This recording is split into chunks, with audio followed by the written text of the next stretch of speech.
el libro más leído por todas las generaciones, la luz que alumbra tu camino, el alimento que fortalece tu espíritu.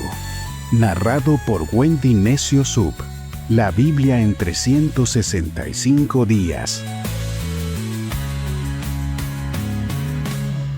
30 de junio, día 181 de esta aventura de fe por la Biblia en 365 días. Las lecturas que nos acompañan el día de hoy las encontramos en Segunda de Reyes, capítulo 17, verso 1, hasta el capítulo 18, verso 12. Hechos, capítulo 20, versos del 1 al 38. El Salmo 48, todo completo, y Proverbios, capítulo 18, versos del 6 al 7. Nuestro tema para hoy es cuando Dios ya advirtió y aún así insistimos. Hoy nos encontramos con uno de los pasajes más tristes y confrontantes en el Antiguo Testamento. La caída del reino del norte, Israel, que no fue un accidente, fue el resultado de años. Yo diría de décadas de desobediencia, de advertencias ignoradas, de corazones que se endurecieron una y otra vez. A través de Segunda de Reyes capítulo 17, Dios nos habla con claridad. Él no es un juez impulsivo, sino es un padre que nos ama tanto que nos advierte una y otra vez antes de permitir las consecuencias en nuestras vidas. Pero también vamos a ver Hechos capítulo 20, el otro lado del corazón de Dios a través de un líder como Pablo, que no se guardó nada, sino que sirvió aún con lágrimas, que predicó el evangelio, pero lo hizo de forma completa. Él dejó un legado de integridad. Luego leeremos el Salmo 148, toda la creación que se une en un solo canto de alabanza, recordándonos que Dios no solo quiere parte de nuestra vida, Él merece toda nuestra vida. Y hoy quiero comenzar compartiéndote un testimonio que me dejó con el corazón lleno de asombro, de gratitud y de fe. Miguel es médico, es un hombre de ciencia, pero también de fe. La semana pasada su tío, con un historial complejo de salud, alcoholismo, hipertensión y diabetes, sufrió su tercer infarto. Aunque había aceptado a Cristo, no tenía una relación cercana con Él. Pero en medio de la crisis, la familia entera comenzó a orar con mucha fuerza, con mucha intensidad para Dios. Clamaron por la vida de su tío, clamaron por un milagro y pusieron toda su confianza en el Señor. El procedimiento médico era delicado. Era un cateterismo coronario. Miguel sabía todo lo que eso implicaba. Las estadísticas no eran favorables, pero Dios obró. No solo se llevó a cabo con éxito, las arterias estaban limpias. No hubo necesidad de colocar stents. No hubo daño al corazón. Y contra todo pronóstico, su tío no solo salió vivo, sino con el corazón en condiciones que ni los médicos podían explicar. Miguel me escribió con una frase que no me olvido. No lo puedo callar. He visto otra vez la gracia, la gloria y el amor de Dios de mi Abba. Qué grande y fiel y poderoso es el Señor. Y yo solo puedo decir gloria a Dios, porque cuando nosotros oramos con fe, Dios responde. Testimonios como este nos recuerdan que Dios sigue obrando. Él es el Dios de los imposibles. Y ahora me gustaría que escuchemos la voz de una pequeña muy especial desde Finlandia, Valery Sofía, una hermosa colombiana de apenas 11 años, que me escribió junto a sus padres y compartió lo que Dios había hecho en su vida a través de este reto de la Biblia en 365 días. Su voz es esperanza, es auténtica y su historia es luz. Vamos a escucharla. Hola Wendy, yo soy Valery Sofía, tengo 11 años y mis papis y yo te escuchamos desde el año pasado y este año vamos al día con el reto de 365 días y hoy te quiero contar mi testimonio. Hay algunas personas que son tímidas como yo lo era, pero para cantar. Cuando llegué a la iglesia cristiana, comencé a cantarle a Dios en la iglesia y en casa. Desde ahí el Espíritu Santo entró en mí y entonces ya no tuve vergüenza de cantarle a Dios en público ni en privado. Hoy con esto te quiero decir que no hay que tener miedo a cantarle a Dios, ni siquiera a hablarle. No hay que callarnos en ningún momento cuando hablemos de Dios. Como nos dijiste, en el día 179 en la Biblia, en 365 días. Gracias, Wendy, por escuchar mi testimonio. Te quiero enviar unos abrazos y muchas bendiciones. Que Dios te bendiga. Escuchar sus testimonios me llena el corazón de alegría. Les pido ahora que me acompañen en una oración. Señor, hoy nos presentamos ante ti con corazones sinceros. Reconocemos que muchas veces hemos sido como Israel. Hemos escuchado tus advertencias y aún así hemos insistido en hacer las cosas a nuestra manera. Pero hoy venimos a ti con humildad, con hambre de verdad, con deseos de obedecerte por completo. Padre, abre nuestros ojos espirituales para ver el peligro de un corazón dividido. Danos la valentía para cortar y no mezclar nada en nuestra adoración. Danos discernimiento, enséñanos a temerte más que a cualquiera de nuestras circunstancias. Ayúdanos a adorarte y hacerlo con integridad, como lo hace toda la creación. Hoy también queremos aprender de la vida de Pablo, ese líder que sirvió con lágrimas, que habló con verdad y que cumplió su propósito. Haznos así, Señor, personas que no buscan aplausos, sino quieren vivir en obediencia. Que si hoy fuera nuestro último día en la tierra, podamos dejar un legado que te honre. Guíanos en esta lectura, háblanos, Espíritu Santo, confronta nuestras vidas, que sea la palabra que justo hoy necesitamos escuchar. Continúa sanando nuestras vidas, continúa transformándonos a través de este reto. Te lo pido, Dios, con todo mi corazón, en el nombre de Jesús. Amén. Ahora sí, abróchate los cinturones, agarra tu Biblia, tu lapicero, tu cuaderno. ¡Comenzamos! Segunda de Reyes, capítulo 17. Oseas, hijo de Ela, comenzó a gobernar Israel durante el año 12 del reinado de Acaz en Judá y reinó en Samaria 9 años. Él hizo lo malo a los ojos del Señor, aunque no tanto como los reyes de Israel que gobernaron antes que él. Salmanasar, rey de Asiria, atacó al rey Oseas. Por eso Oseas se vio obligado a pagar un elevado tributo a Asiria. Sin embargo, Oseas dejó de pagar el tributo anual y conspiró contra el rey de Asiria al pedirle a So, rey de Egipto, que lo ayudara a liberarse del poder del rey de Asiria. Cuando el rey de Asiria descubrió la traición, tomó a Oseas por la fuerza y lo metió en la cárcel. Entonces el rey de Asiria invadió todo el territorio y sitió la ciudad de Samaria durante 3 años. Finalmente, en el año 9 del reinado de Oseas, Samaria cayó y los israelitas fueron desterrados a Asiria, donde los establecieron en colonias en la región de Jalá, en Gozán, junto a la ribera del río Jabor y en las ciudades de los medos. Semejante desgracia ocurrió a los israelitas porque rindieron culto a otros dioses. Pecaron contra el Señor su Dios, quien los había sacado a salvo de Egipto y los había rescatado del poder del faraón, rey de Egipto. Habían seguido las prácticas de las naciones paganas que el Señor había expulsado de la tierra por delante de ellos, así como las prácticas que los reyes de Israel habían introducido. Los israelitas también habían hecho muchas cosas en secreto que no eran agradables al Señor su Dios. Se construyeron santuarios paganos en todas las ciudades, desde el puesto de avanzada más pequeño hasta la ciudad amurallada más grande. Levantaron columnas sagradas y postes dedicados a la diosa Acera en la cima de cada colina alta y debajo de todo árbol frondoso. Ofrecieron sacrificios en todas las cumbres de las colinas, tal como lo hacían las naciones que el Señor había expulsado de la tierra por delante de ellos.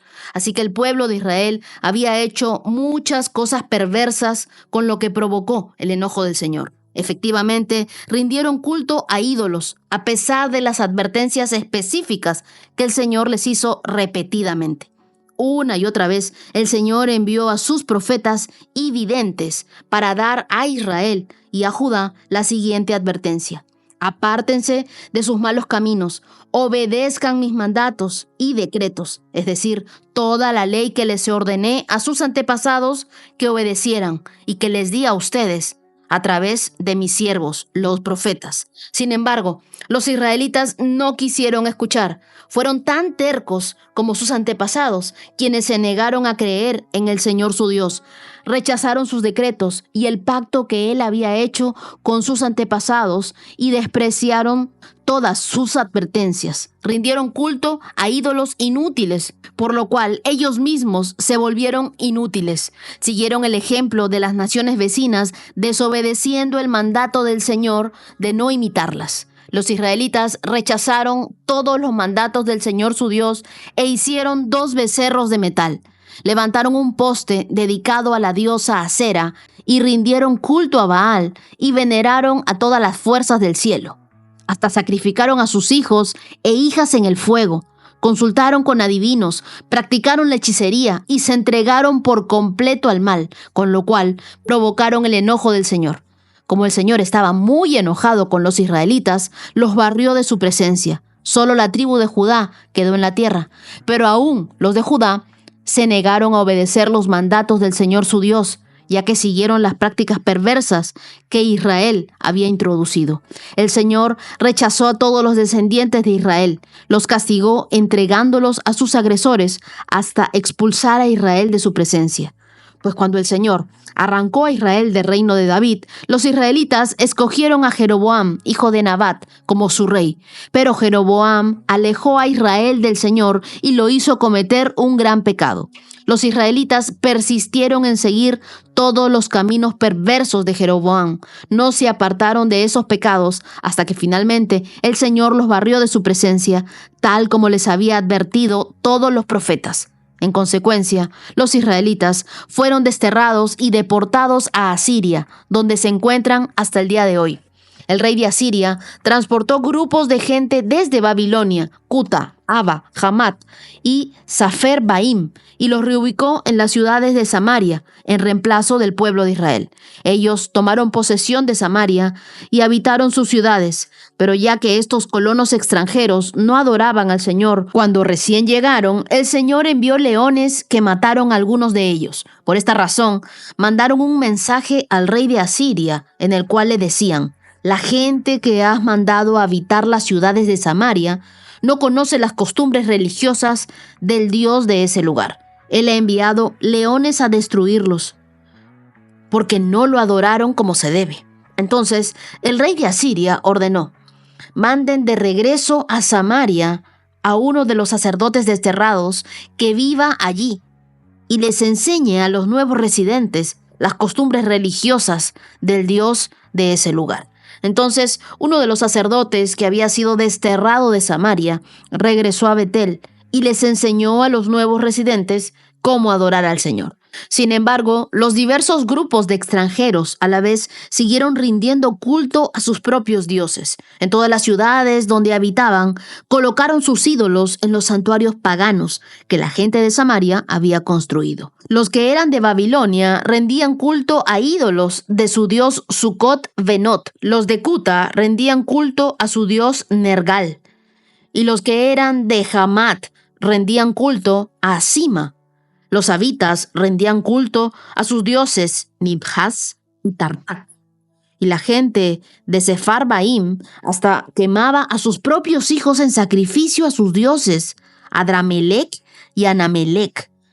Los nuevos residentes adoraban al Señor, pero también elegían de entre ellos a cualquiera y lo nombraban sacerdote para que ofreciera sacrificios en los lugares de culto. Y aunque adoraban al Señor, seguían tras sus propios dioses, según las costumbres religiosas de las naciones de donde provenían. Todo esto sigue igual hasta el día de hoy. Ellos continúan con sus prácticas antiguas en vez de adorar verdaderamente al Señor y obedecer los decretos y las ordenanzas, las instrucciones y los mandatos que Él les dio a los descendientes de Jacob, a quien les cambió el nombre por el de Israel. Pues el Señor hizo un pacto con los descendientes de Jacob y les ordenó: no rindan culto a otros dioses, ni se inclinen ante ellos, ni los sirvan, ni les ofrezcan sacrificios. En cambio, Adoren solo al Señor, quien los sacó de Egipto con gran fuerza y brazo poderoso. Inclínense solo ante Él y ofrezcan sacrificios únicamente a Él. En todo momento, asegúrense de obedecer los decretos, las ordenanzas, las instrucciones y los mandatos que Él escribió para ustedes. No deben rendir culto a otros dioses. No olviden el pacto que hice con ustedes y no rindan culto a otros dioses. Adoren solo al Señor su Dios. Él es quien los librará de todos sus enemigos. Sin embargo, la gente no quiso escuchar y siguió sus prácticas antiguas. Así que si bien los nuevos residentes adoraban al Señor, también rendían culto a sus ídolos. Hasta el día de hoy, sus descendientes hacen lo mismo. Segunda de Reyes, capítulo 18. Ezequías, hijo de Acaz, comenzó a gobernar Judá durante el tercer año del reinado de Oseas en Israel. Tenía 25 años cuando subió al trono y reinó en Jerusalén 29 años. Su madre se llamaba Abías, hija de Zacarías. Ezequías hizo lo que era agradable a los ojos del Señor, igual que su antepasado David. Él quitó los santuarios paganos, destrozó las columnas sagradas y derribó los postes dedicados a la diosa Acera. Hizo pedazos la serpiente de bronce que Moisés había hecho porque la gente de Israel seguía ofreciéndole sacrificios. La serpiente de bronce se llamaba Nehustán. Ezequías confiaba en el Señor, Dios de Israel. No hubo nadie como él entre todos los reyes de Judá, ni antes ni después de él. Permaneció fiel al Señor en todo y obedeció cuidadosamente todos los mandatos que el Señor le había dado a Moisés. Por eso el Señor estaba con él y Ezequías tuvo éxito en todo lo que hizo. Se rebeló contra el rey de Asiria y se negó a pagarle tributo. También conquistó a los filisteos hasta la lejana región de Gaza y su territorio, desde el puesto de avanzada más pequeño hasta la ciudad amurallada más grande. Durante el cuarto año del reinado de Ezequías, que era el séptimo año del reinado de Oseas en Israel, Salmanasar, rey de Asiria, atacó la ciudad de Samaria y comenzó a sitiarla. 3 años después, durante el sexto año del reinado de Ezequías y en el noveno año del reinado de Oseas en Israel, Samaria cayó. En este tiempo, el rey de Asiria desterró a los israelitas a Asiria y los ubicó en colonias en la región de Jalá, en Gozán, junto a la ribera del río Jabor, en las ciudades de los medos. Pues ellos se negaron a escuchar al Señor su Dios y a obedecerlo. En cambio, violaron su pacto, es decir, todas las leyes que Moisés, siervo del Señor, les había ordenado que obedecieran. Esta porción de la Escritura nos muestra el juicio más devastador del Antiguo Testamento. La caída del reino del norte, Israel. El exilio a Asiria no fue un evento inesperado, fue el desenlace inevitable de una nación que desoyó advertencia tras advertencia. A través de estos versículos, Dios no solo juzga, también nos recuerda su corazón roto por un pueblo que insistió en alejarse de él. Segunda de Reyes, capítulo 17, versos del 1 al 6. Oseas fue el último rey de Israel, pero su reinado no fue distinto. Llevó idolatría, alianzas equivocadas y traición.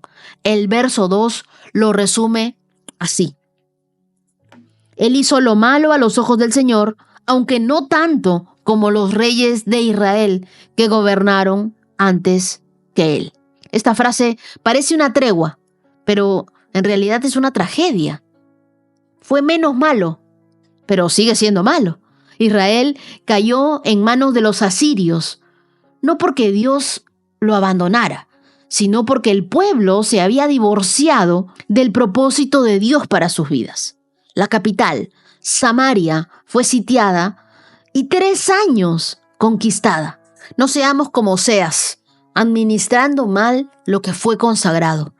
Muchos quieren ser usados por Dios sin rendirse del todo a Él. El poder sin obediencia es una trampa. No te dejes atrapar por ella, por favor. Es en los versos del 7 al 23 de Segunda de Reyes donde Dios les hace un resumen del expediente espiritual de Israel y les recuerda que fue Él el que los sacó de Egipto, los libró de la esclavitud, les advirtió con profetas, pero ellos persistieron en la idolatría, se mezclaron con sus creencias con las naciones paganas y endurecieron su corazón. Mira lo que les dice en el verso 15. Rechazaron sus decretos y el pacto que Él había hecho con sus antepasados y despreciaron todas sus advertencias. Rindieron culto a ídolos inútiles, por lo cual ellos mismos se volvieron inútiles. Siguieron el ejemplo de las naciones vecinas, desobedeciendo el mandato del Señor de no imitarlas. Y aquí está la clave. No fue un error, fue un rechazo a conciencia. Ellos dejaron de temer a Dios y empezaron a temer a sus circunstancias. Cuando tú dejas de temer a Dios, empiezas a temer a todo lo demás. Y lo peor no fue el castigo, sino lo que provocó el castigo. El desprecio voluntario de un Dios que nunca dejó de amarlos. Ahora te voy a dejar una tarea un poco difícil. Haz tu lista de advertencias, de cosas que Dios ya te ha dado una y otra vez. Te las ha dicho una y otra vez en su palabra, en una predicación.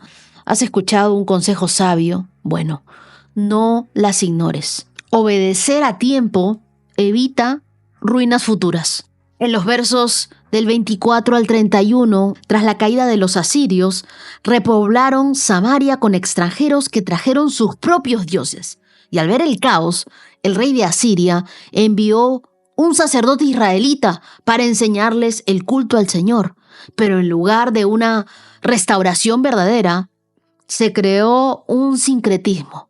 Ellos adoraban al Señor, pero también adoraban a sus propios dioses. Y esto es lo más alarmante.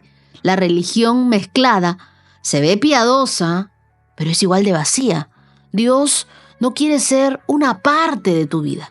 Él quiere ser toda tu vida. Muchos el día de hoy aún adoran así. Van a la iglesia, pero también consultan sus horóscopos. Oran, pero siguen atados a amuletos. Cantan alabanzas, pero viven en temor. Esto no es fe, es una mezcla. Es como tomar un vaso de agua pura y echarle solo una gotita de veneno. Sabe igual, pero ya está contaminada. Tú y yo sabemos que Dios no comparte su trono. Y en 2 de Reyes capítulo 18, versos del 1 al 12, aunque Ezequías comenzó con reformas, es lo que nos dice el verso 4, el pasaje finaliza recordando que Judá también estaba bajo observación. La caída del norte era un espejo, no era un alivio. Dios les muestra, esto también puede pasarles si no cambian. Nos corremos un riesgo porque cuando ignoramos el pecado ajeno como advertencia, porque es una advertencia de Dios, por algo Dios está permitiendo ver esto. Estamos eligiendo nuestra propia caída. Pídele a Dios un corazón sin mezcla. Revisa tus afectos, tus fuentes de dirección espiritual y esas pequeñas concesiones que te das, que parecen inocentes, porque ya sabemos que lo que toleramos el día de hoy nos esclavizará el día de mañana. Ora conmigo. Señor, perdóname por todas las veces que te he hecho aparte y no te he hecho el centro de mi vida, por cada mezcla que he permitido en mi adoración, por cada advertencia tuya que he ignorado. Dame un corazón puro, un corazón indivisible, que te ame de verdad, no que te ame a medias. No quiero terminar exiliada de tu presencia. Quiero vivir eternamente en tu presencia. Líbrame de tomar malas decisiones de forma repetitiva. Hazme humilde para obedecer. Hazme fuerte para cortar con lo que me aleja de ti. Oro en el nombre de Jesús. Amén. Hechos capítulo 20. Cuando se acabó el alboroto, Pablo mandó a llamar a los creyentes y los alentó. Después se despidió y viajó a Macedonia. Mientras estuvo allí, animó a los creyentes en cada pueblo que atravesó. Luego descendió a Grecia, donde se quedó 3 meses. Se preparaba para regresar en barco a Siria cuando descubrió que unos judíos tramaban una conspiración contra su vida. Entonces decidió regresar por Macedonia. Varios hombres viajaban con él. Sus nombres eran Sópater, hijo de Pirro, de Berea, Aristarco y Segundo, de Tesalónica. Gayo de Derbe, Timoteo, también Tíquico y Trófimo de la provincia de Asia. Ellos se adelantaron y nos esperaron en Troas, finalizada la Pascua. Subimos a un barco en Filipos de Macedonia y 5 días después nos reencontramos con ellos en Troas, donde nos quedamos una semana. El primer día de la semana nos reunimos con los creyentes locales para participar de la Cena del Señor. Pablo les estaba predicando y como iba a viajar el siguiente día, siguió hablando hasta la medianoche. El cuarto de la planta alta donde nos reuníamos estaba iluminado con muchas lámparas que titilaban. Como Pablo hablaba y hablaba, un joven llamado Eutico, que estaba sentado en el borde de la ventana, le dio mucho sueño. Finalmente se quedó profundamente dormido y se cayó desde el 3er piso y murió. Pablo bajó, se inclinó sobre él y lo tomó en sus brazos. «No se preocupen», les dijo, «está vivo». Entonces todos regresaron al cuarto de arriba y participaron de la cena del Señor y comieron juntos. Pablo siguió hablándoles hasta el amanecer y luego se fue. Mientras tanto, llevaron al joven a su casa vivo y sano y todos sintieron un gran alivio. Pablo viajó por la tierra hasta Asón, donde había arreglado que nos encontráramos con él. Y nosotros viajamos por barco. Allí él se unió a nosotros y juntos navegamos a Mitilene. Al otro día navegamos frente a la isla de Quío. Al día siguiente cruzamos hasta la isla de Samos y un día después llegamos a Mileto. Pablo decidió navegar sin detenerse en Éfeso porque no quería pasar más tiempo en la provincia de Asia. Se apresuraba al llegar a Jerusalén, de ser posible, para el festival de Pentecostés. Cuando llegamos a Mileto, Pablo envió un mensaje a los ancianos de la iglesia de Éfeso para pedirles que vinieran a su encuentro. Cuando llegaron, Pablo declaró: «Ustedes saben que desde el día que pisé la provincia de Asia hasta ahora, he hecho el trabajo del Señor con humildad y con muchas lágrimas. He soportado las pruebas que me vinieron como consecuencia de las conspiraciones de los judíos. Nunca me eché para atrás a la hora de decirles lo que necesitaban oír, ya fuera en público o en sus casas. He tenido un solo mensaje para los judíos y a los griegos por igual: la necesidad de arrepentirse del pecado, de volver a Dios y de tener fe en nuestro Señor Jesús. Ahora estoy obligado por el Espíritu a ir a Jerusalén. No sé lo que me espera allí, solo que el Espíritu Santo me dice en una ciudad tras ciudad que me esperan cárcel y sufrimiento, pero mi vida no vale nada para mí, a menos que Él la use para terminar la tarea que me asignó el Señor Jesús, la tarea de contarles a otros la buena noticia acerca de la maravillosa gracia de Dios. Y ahora sé que ninguno de ustedes, a quienes les he predicado del reino, volverá a verme. Declaro hoy que he sido fiel. Si alguien sufre la muerte eterna, no será mi culpa, porque no me eché para atrás a la hora de declarar todo lo que Dios quiere que ustedes sepan.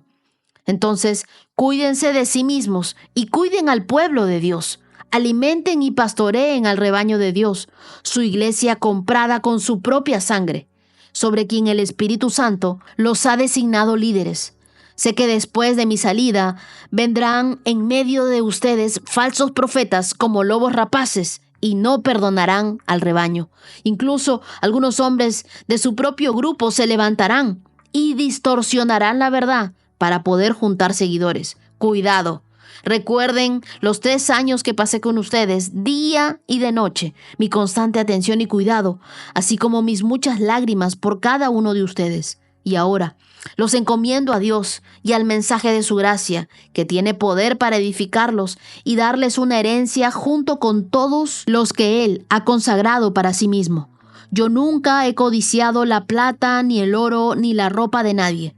Ustedes saben que mis 2 manos han trabajado para satisfacer mis propias necesidades e incluso las necesidades de los que estuvieron conmigo. Y he sido un ejemplo constante de cómo pueden ayudar con el trabajo y esfuerzo a los que están en necesidad.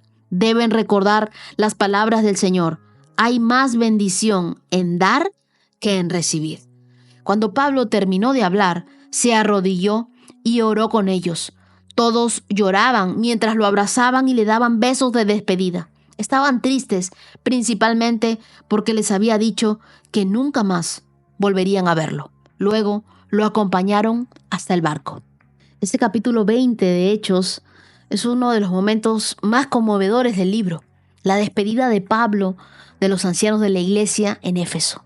Y no se trata solo de un viaje misionero más, sino la revelación de un corazón pastoral que arde por Dios, pero también que arde por el pueblo de Dios. En los versos del 17 al 19, Pablo les recuerda: he hecho el trabajo del Señor con humildad y con muchas lágrimas. He soportado las pruebas que me vinieron como consecuencia de las conspiraciones de los judíos. Aquí Pablo les explica y les dice: mi liderazgo no ha sido un liderazgo de palabras, sino él estaba siendo vulnerable, él estaba abriéndose, estaba siendo genuino. Y las lágrimas de Pablo eran su carta de presentación. Pablo decía: he servido a Dios y este trabajo del Señor ha sido con muchas lágrimas. Si tú sirves y no te duele cuando alguien se pierde, tal vez no estás amando con el corazón de Dios. Pero si tú sirves, sabrás que el ministerio real es un sacrificio. Demanda mucho de los líderes, de los siervos de Dios, de los pastores, por decirlo así. Muchos conocen el fruto, tienen el producto terminado, pero nadie ve todo el proceso. Nadie conoce tus lágrimas de oración. Nadie sabe todo lo que te cuesta. Luego Pablo, en los versos 20 y 21, les dice: nunca me eché para atrás a la hora de decirles lo que necesitaban oír. Es decir, él habló del evangelio completo. No fue selectivo a la hora de hablarles. Pablo les dice: yo no he evitado anunciarles todo lo que les fuera de ayuda. Enseñé en público, así como enseñé en las casas. Enseñé a los judíos y también enseñé a los gentiles. El mismo mensaje: arrepiéntanse y vuélvanse a Dios y tengan fe en Jesús. Hoy en día, muchos presentan solo la parte más atractiva del evangelio, pero uno no puede decorar, solamente decir las cosas buenas, que Dios es amor, pero también uno tiene que enseñar sobre la justicia de Dios, que Dios también es gracia, que Dios también es santidad. Entonces, tenemos que hablar de arrepentimiento, de volver a Dios y de tener fe en el Señor Jesús. Un evangelio sin arrepentimiento son palabras, pero palabras que no tienen poder. Haz una revisión de tu mensaje. Tú estás predicando desde la comodidad, diciendo lo que la gente quiere oír, o confrontándolos para que se arrepientan, para que vuelvan a Dios y para que tengan fe en Jesús. Los versos del 22 al 24, Pablo dice: no me importa mi vida, solo me importa terminar bien. Y estas palabras resumen la entrega total de Pablo. Dice, verso 24, pero mi vida no vale la pena para mí, a menos de que la use para terminar la tarea que me asignó el Señor Jesús, la tarea de contarles a otros la buena noticia acerca de la maravillosa gracia de Dios. Tu medida de éxito no es cuánto logres, sino cuán fiel seas a Dios.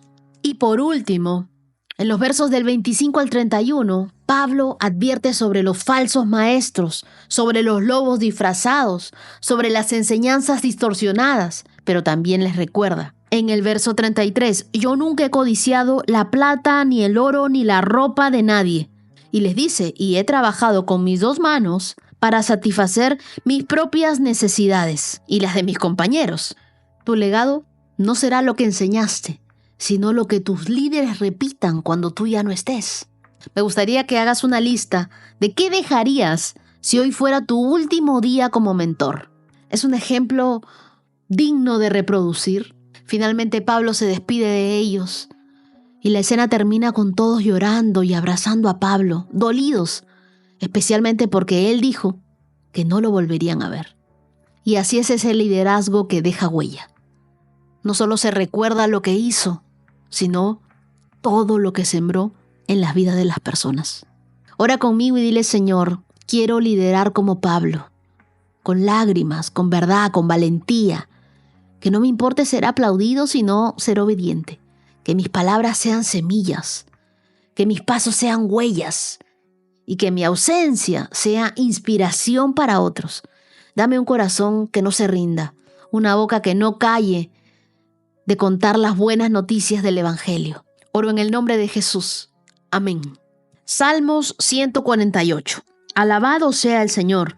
Alaben al Señor desde los cielos. Alábenlo desde el firmamento. Alábenlo todos sus ángeles. Alábenlo todos los ejércitos celestiales. Alábenlo sol y luna. Alábenlo todas las estrellas brillantes.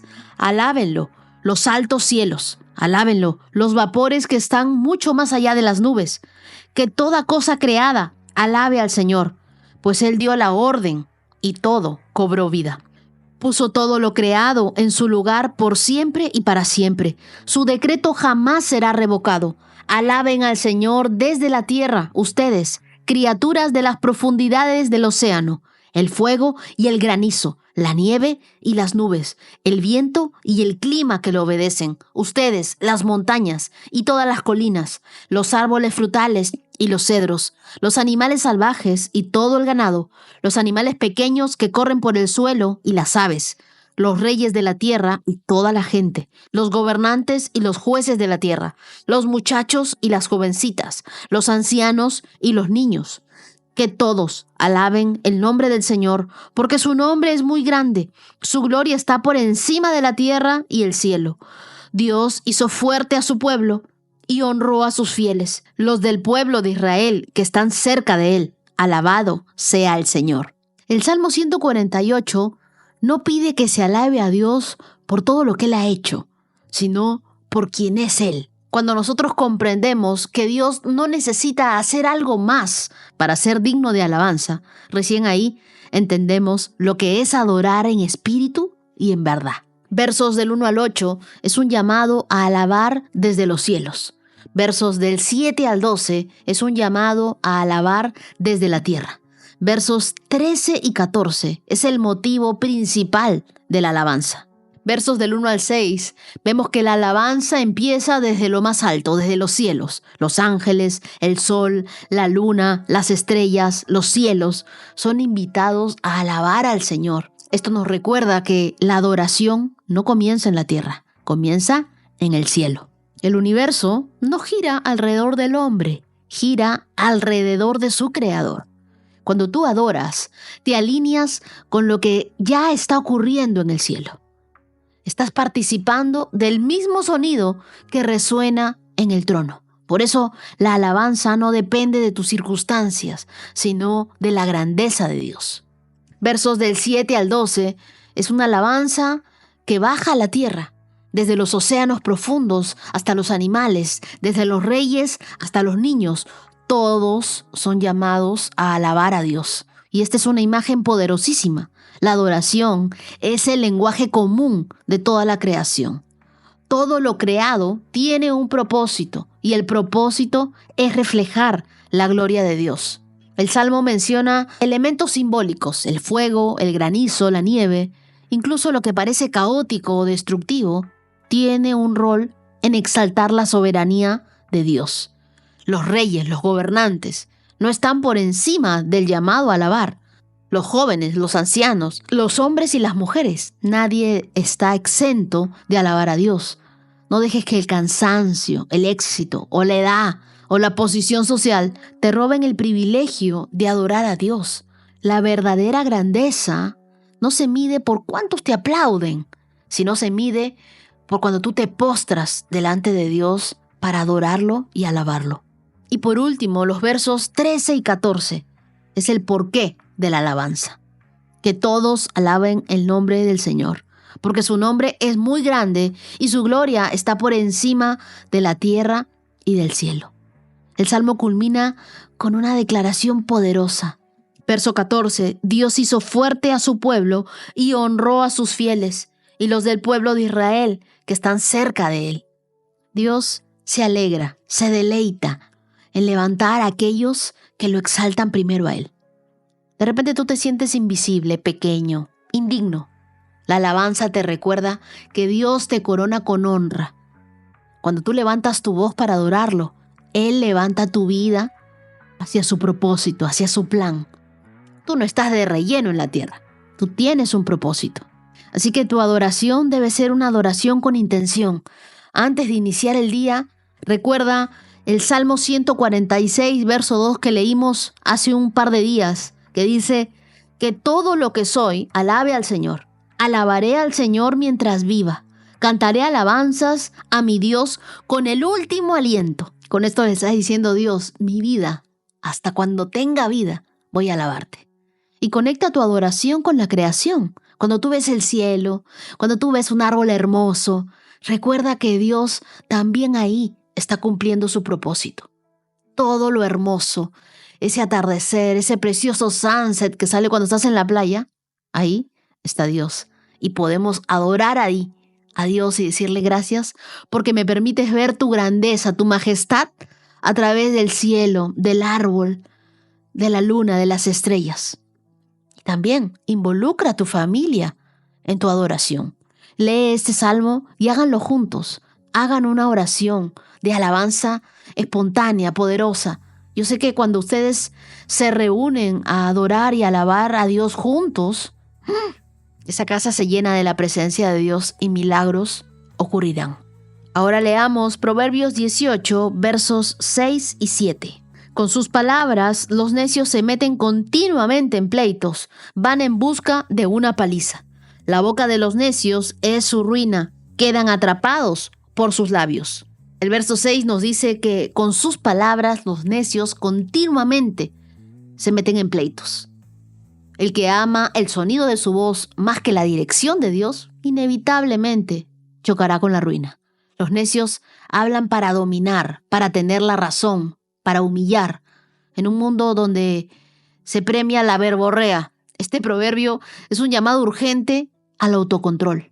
El necio no solo dice cosas sin pensar, usa su boca como arma y luego es herido por su propia espada.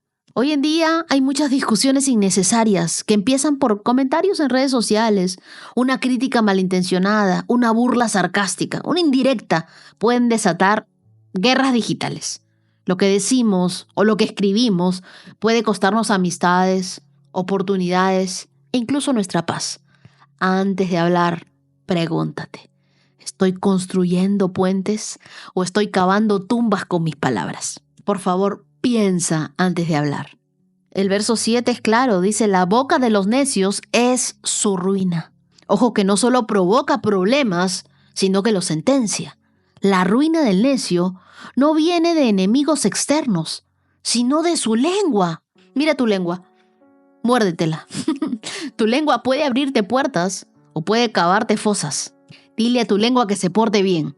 La próxima vez que estés tentado a contestar impulsivamente, repite esta oración. Señor, pon guardia en mi boca, que mis labios te representen a ti más que a las palabras necias. Creo que nuevamente es la oportunidad perfecta para entrar en un ayuno de palabras negativas. Una vez por semana, decide guardar silencio en discusiones innecesarias. Observa cómo va cambiando tu entorno. Ora diariamente a Dios. Señor, que cada palabra que diga hoy sea sabia, que sea oportuna, que sea guiada por tu Espíritu Santo. Y si vas a decir algo, ponte un filtro y piensa, ¿esto es verdadero? ¿Es útil? ¿Bendice a otra persona? ¿Es edificante para quien lo escucha? Y si no responde a ninguna de esas preguntas que te estás haciendo, entonces no digas nada. Estos proverbios nos recuerdan que la lengua es el timón de nuestra vida espiritual y también relacional. Lo que decimos puede convertirnos en personas de honra o de ruina. La sabiduría no se mide por cuánto sabes, sino por cómo hablas. El necio normalmente revela su corazón por su boca. El sabio revela el corazón de Dios por la suya. ¿Cuál lengua tendrás tú? Día 181. Check. Y ahora, antes de terminar, quiero enviar unos saludos para los que hoy, 30 de junio, están cumpliendo años. Feliz cumpleaños para Renata. Hoy celebramos tus 21 años con gratitud a Dios por tu vida. Que este nuevo año esté lleno de sabiduría y de dirección divina. Feliz cumpleaños para Paola Zúñiga. Ella cumple 25 años desde Costa Rica. Felices 25. Dios sabe de tu fe y de tu valentía. Y le pedimos hoy que tenga puertas abiertas para ti de bendición y de crecimiento. Feliz cumpleaños para Andrea Martínez desde Bogotá, Colombia. Feliz cumpleaños, Andrea, que este nuevo año viva marcado por la presencia de Dios en cada decisión. Feliz cumpleaños para el licenciado Gerardo Soto desde Durango, México. Que el Señor te fortalezca en cada área de tu vida y conceda los anhelos más íntimos de tu corazón. Feliz cumpleaños para Adriana Álvarez desde Ibagué, Colombia. Que la bondad de Dios te abrace en este año como nunca antes. Feliz cumpleaños para María Fernanda Ulloa desde Costa Rica, de parte de tu amiga Argeri. Ella me pidió que te recordara esto. Dios siempre está de tu lado. Que este cumpleaños sea un recordatorio del amor fiel de tu Padre Celestial. Feliz cumpleaños para Ximena desde Bogotá, Colombia. Que este nuevo año esté marcado por la bendición de Dios, nuevos sueños y la certeza de que Dios va abriéndote caminos. Feliz cumpleaños para Jacqueline Morales Ayala desde Uruapan, Michoacán. Jacqueline, tu esposo quiere que sepas cuánto te ama y agradece a Dios por tu vida. Feliz cumpleaños, tú eres una mujer valiosa, bendecida y amada. Feliz cumpleaños también para Daniel Agudelo. Él cumple 36 años desde Bogotá. Hoy celebramos estos 36 años con alegría y oro para que este nuevo ciclo venga lleno de prosperidad, de un propósito renovado y de su abundancia sobre ti. Feliz cumpleaños para Samuel Rodríguez. Él cumple 20 años. Tu mamá María dice que eres un hombre maravilloso que te ama mucho. Sigue caminando con fe porque vas en el mejor camino. Feliz cumpleaños para Beatriz Lorena Mesa desde Nueva York hasta España. Hay una promesa que une corazones. Muy pronto estarán juntas. Tu hija te ama profundamente y hoy celebra tu vida con gratitud. Que el Señor te abrace y te conceda ese regalo del reencuentro. Que tengas un feliz cumpleaños, Beatriz. Mañana comenzamos un nuevo mes y ni se imaginan cómo se va a llamar. Así que nos escuchamos el día de mañana. Dios tiene más para ti. Bendiciones. 365 con Dios, con Wendy Necio Sub.